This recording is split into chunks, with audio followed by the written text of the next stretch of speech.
Let's move on to one of the other biggest growth areas of this year, of course, Bitcoin and crypto.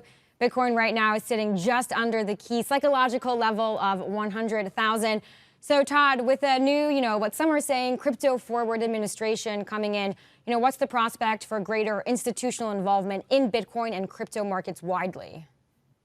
So we've seen a tremendous year for Bitcoin ETFs. This has been the year of Bitcoin and other cryptocurrency ETFs. In January of 2024, we saw the first of those products, IBIT, which is the iShares product, has been leading the charge. Institutional adoption, we think, is going to pick up in part because we now have options available. They first began trading on the NASDAQ last week. We've seen additional ETFs have options available that will allow institutional investors to become more involved. We've also seen a number of products come to market that are tied to Bitcoin and other cryptocurrencies that I think are interesting. So Neos, for example, launched a ETF BTCI, which is an enhanced income or higher income oriented version of getting exposure to Bitcoin. We know there's some firms that have offered some or filed for a structured protection ETFs. I believe Calamos is one of those. We think the industry is going to be even stronger in 2025 as more asset managers bring products to market tied to Bitcoin and other cryptocurrencies. And Dan, I want to bring you in here as well because BlackRock's ETF had recently said something like 75% of its Bitcoin buyers are crypto fans new to the market. So do you think this will lead to, further retail investor engagement in other parts of the ETF markets, or is it, more equivalent to sort of sports betting on one big event?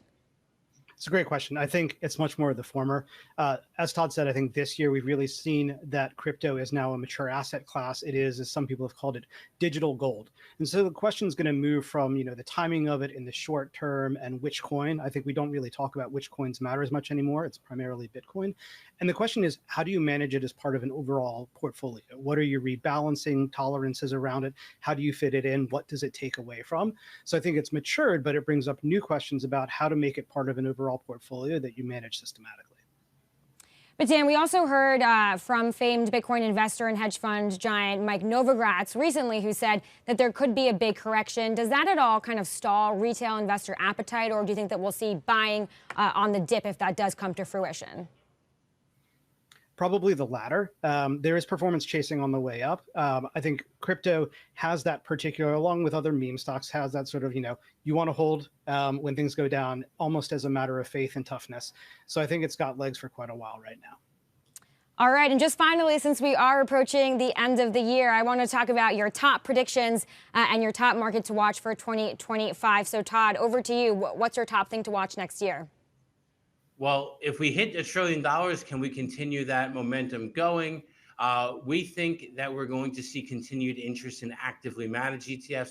We didn't talk about that today, but they've been continually punching above their weight. And we have firms like Capital Group and Fidelity and T. Rowe Price that have had a lot of success in 2024. Can that success continue in 2025? We think it can, as we see more product development and as more investors get involved moving from mutual funds into ETFs. So can we continue to see another double-digit percentage of flows to active ETFs? We think that can happen, but time will tell. All right. And Dan, your top theme to watch for next year?